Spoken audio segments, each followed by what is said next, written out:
He's so f***ing random.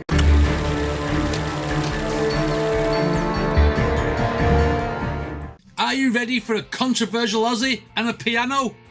Yes, so am I.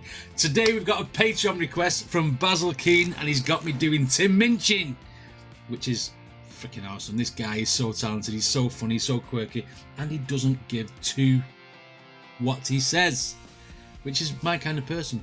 The song or performance is called If I Didn't Have You, and it says full uncut version. That's the way we rock on this channel. We like everything uncut, we like it all uncensored, we don't care.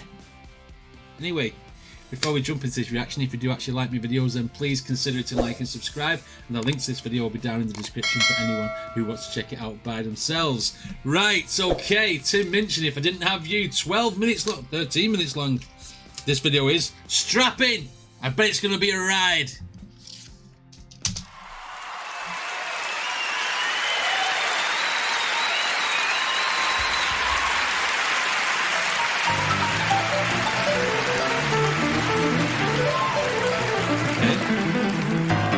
Right, good.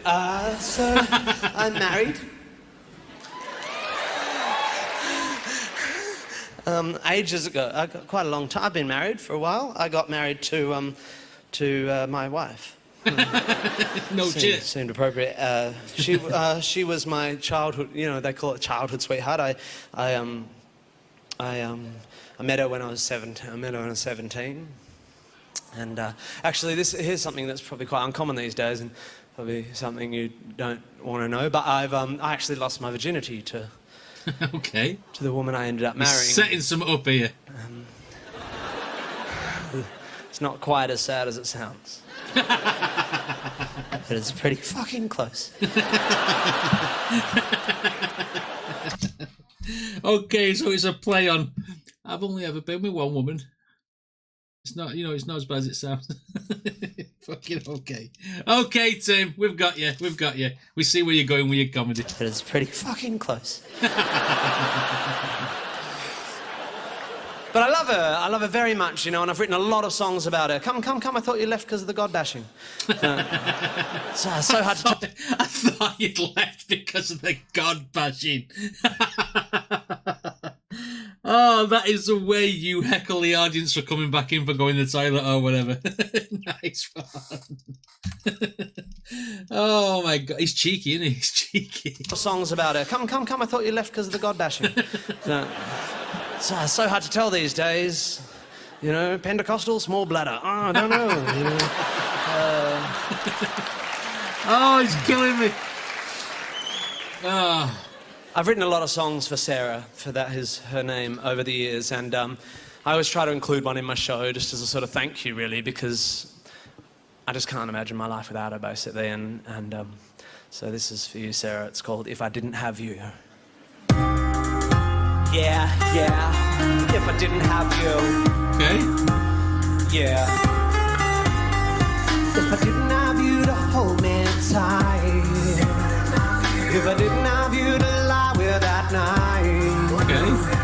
If I didn't have you to share my sighs and to kiss me and dry my tears when I cry you a lie. Do you think that I would have somebody else? If I didn't have you, someone else would do. Okay, I see the satire in here. It sounds like he's attributing it to somebody, and then he just goes, well, if I didn't have you, have somebody else, and so would you too. Okay. It's very, very... He's putting the punchlines within the song, which is good. I'm not used to him singing without the piano. Do you know, he's got a very, very good voice. I mean, if you put the comedy aside and listen to the musicianship that this guy is good, I mean, his piano playing is absolutely exceptional, and his voice is really, really good. But when you're listening to jokes through the music, you tend to focus on that more than you do the music, and you know, sometimes you need to appreciate just how good an artist Tim Minchin is. Your love is one in a million. You couldn't buy it at any price. Okay. But of the 9,999,100,000 of the possible statistics realistically, some of them would be equally nice. Or maybe not as nice, but say smarter than you. Or dumber, but better at sport. Or fucking tracing. I'm just saying I probably... Yeah. It's so random. It's better than, it's not as smart as you, but better at sports or tracing. What? It's so fucking random. Tracing. I'm just saying I probably... Yes. If I didn't have you, someone else would do. If I were a rich man, I guess I would be with a surgeon or a model or a rally of the Royals or a Kennedy or an infomaniacal exhibitionist heiress to a large chain of hotels. Okay. If I were a rich man, maybe I would fiddle with the rich man girls. I'm not saying that I'd not love you if I was wealthy or handsome, but realistically there's lots of fish in the sea, and if I had a different rod I would conceivably land some.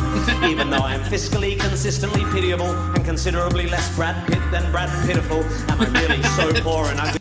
Brad Pitiful. Oh my god. Pitiable and considerably less Brad Pitt than Brad Pitiful. Am I really so poor and ugly that you think only you could possibly love me, and I probably... Do you know what? His character assassinating himself. He's saying that if he was rich, he could have all these girls he wants, but I've settled for you, and I'm Brad Pitiful, and and I'm ugly. It's like, he just settled for me. Oh my god, I mean, kudos. He's not just ripping his wife, he's ripping himself, which is... shows the guy's got a good sense of humour. You have to be being a comedian. If I didn't have you, someone else would do. I'm not undervaluing what we've got when I say that given the role chaos inevitably plays in the inherently flawed notion of fate, it's abstruse to deduce I found my soulmate at the age of 17. It's just mathematically unlikely that at a university in Perth I happen to stumble on the one girl on earth specifically designed for me. And if I may conjecture a further objection, love has nothing to do with destined perfection. The connection is strengthened, the affection simply grows over time, like a flower or a mushroom or a guinea pig or a vine or a sponge or bigotry. Oh, fucking bigotry. Oh, he's so fucking random. It's not just a flower, it has to be a mushroom or a guinea pig. Or bigotry. Oh, man. Ah, the guy doesn't believe in fate. I'm crying. The guy does not believe in fate. He thinks it's a load of nonsense. His face is telling that story. Or a banana. And love is made more powerful by the ongoing drama of shared experience and the synergy of a kind of symbiotic empathy or something.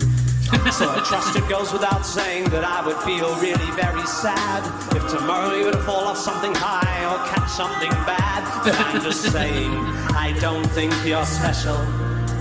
I mean, I think you're special, but you fall within a bell curve. I mean, I'm just saying, probably. I think you are. You are special. You are special, but in the words of Jim Carrey in Liar Liar, I'd probably get better. Or I've had better, whatever it is he says. I mean, I'm just saying, probably. I think you are unique and beautiful. You make me happy despite being around. But objectively, you would have to agree that, baby, when I found you, options were relatively thin on the ground. You're the best of a bad bunch. Oh, when I found you, the options were limited or thin on the ground, or whatever he said. Don't big yourself up. I'm just with you because I am. His wife's going to kill him when she sees this. Oh, when she's seen this. I don't even know when this was from, but he's, yeah, okay.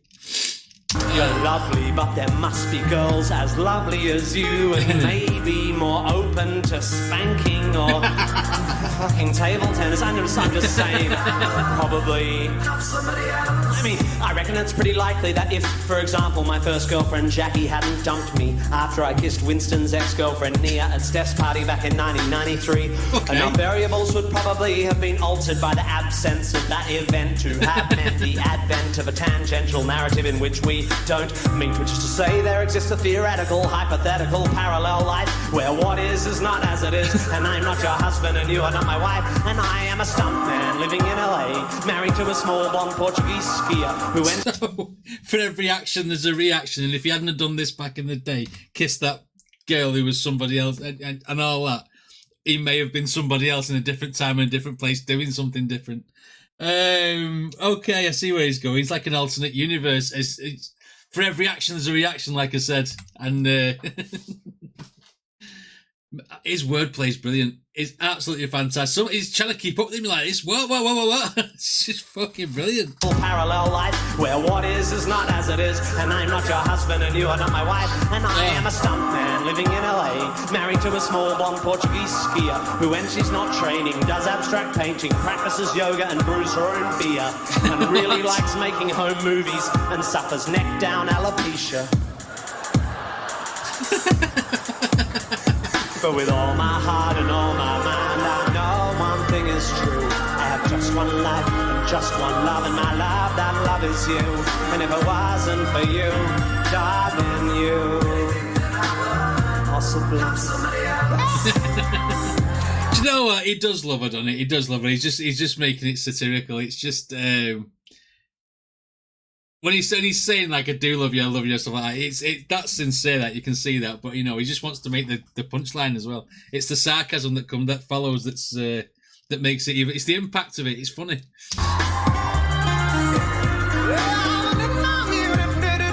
Someone else would surely do the motherfucker. You motherfucker. Oh man. So I wrote that song because I thought after all the nastiness, I should write something that wouldn't offend anyone, you know. But there's always... It wouldn't offend anyone apart from your wife. You've already done the God joke with somebody who just went for a wee. The nastiness, I should write something that wouldn't offend anyone, you know. But there's always one, you know. There's always one. I came out of my show a couple of months ago and I first started performing that song, and there was a girl, a young woman, waiting to talk to me, 19 or 20, I reckon. And at some point I said, "So, do you enjoy the show?" And she said, "Yeah, it was really good, mostly." Uh-oh. And I went... Can you imagine what that's going to be? Which part? You'd sit there, you'd question yourself thinking, you'd weigh the girl up and you'd go, now what part of the show would you get offended by? Oh, I'm really intrigued. Yeah, it was really good, mostly. And I went, okay, what didn't you like? And she said, it's just, I liked it all. It's just that if I didn't have you, the sexist one. You know, I just don't like that sort of sexist comedy. I just don't find it funny. I was just sitting there the whole time thinking, what it would be like, you know, being your wife, being the subject of such a sexist song.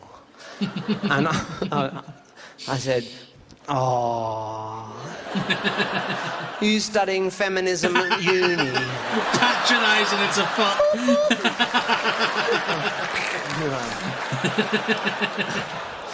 I didn't say that. I should have said that. You should have. But I realised immediately that she'd made a mistake, because she obviously thought that was a song about love or relationships or something. It's quite clearly a song about maths.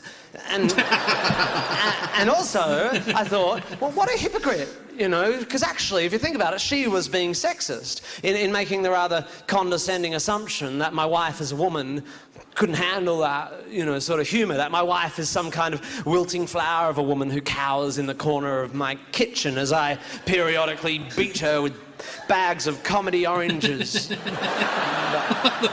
that's not the case. I mean, it's Sarah and I. It's right. He's right. You assumed. Didn't give me my chance to explain what really the joke was about, the song was about. And as he said there, clearly it's about maths.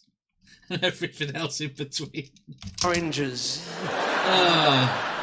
But that's not the case. I mean, Sarah and I share a sense of humour. Obviously, we've been together almost half our lives. She made me like this. Find that hard to believe. However, if anyone still thinks I'm sexist, I'll give you an example of Sarah's sense of humour, just to clear it up. A little bit of backstory for this one. A couple of years ago, Sarah and I went and did a baby, and it was good.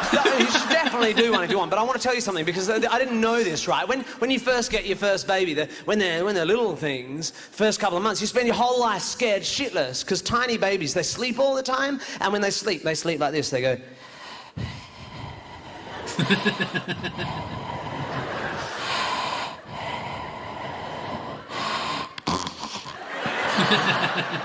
They do.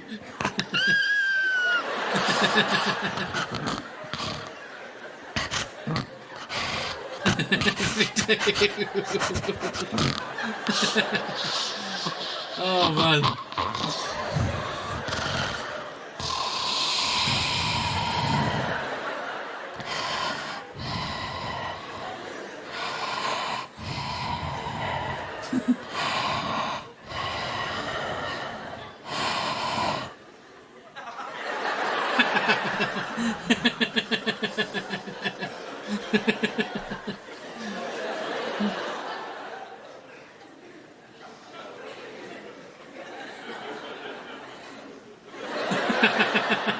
We've all done it.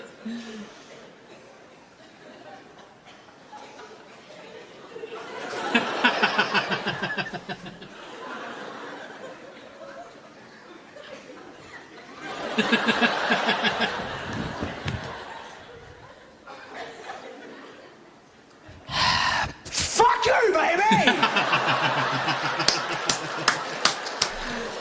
That is so true. That is so fucking true. Anyone who's got a baby and experienced that, it's the most frightening thing. If you're like, you do your stir, like, you're gonna breathe, then just suddenly the air comes out again. All right, okay, I get it. And that's how little babies are. So anyway, when my baby was about that age, sort of 2 months old, my wife and I, it was nighttime, and we put her to bed in our little cot, in our little room, in our little house, in our little lives, and we were sitting there on our medium-sized sofa watching quite a big telly, and just trying to watch a movie. It's evening, and just trying to relax and chill out together. And about a quarter of the way through the movie, I said to Sarah, I'm just going to pop in and check on the baby. And Sarah said, Tim, don't go and check on the baby. Just sit down and relax for once. I mean, if she's asleep, you'll just wake her up. And if she's dead, there's not much we can do about it. We might as well watch the end of the movie. Get an hour and a half more happiness before our life collapses. So don't worry about my sick fucking wife. Fair play. Although, have you noticed, everyone has a line, don't they, with dark humour. Everyone has their line, I've never met anyone who doesn't say, yeah, I've got a really black sense of humour, I really like I don't have a line. But everyone has a line, that's really funny, that's very funny. Oh, I'm outraged, I'm going to write a shit letter to a bad newspaper, I find that line difficult to navigate. I always have, even in my private life, and still. Just a few months ago, I was in my kitchen, and my baby, who at that stage was not quite 2, was just wandering around the kitchen. I was making a sandwich. I noticed she'd found something and stuck it in her mouth. They push in the mouth. And I said, darling, come here. What have you got in your mouth there? Spit it out. Good girl. Darling, you don't put coins in your mouth. Coins are dirty, aren't they? Coins are yucky. Yeah, you don't put coins in your mouth. Your mouth is for food. And a little later on, cock. See? Fucking knew that was funny, right? That's funny, isn't it? That is funny. Exactly, but my wife was in the kitchen. And my wife was like, Tim, for Christ's sake, you can't say that. She might like pussy.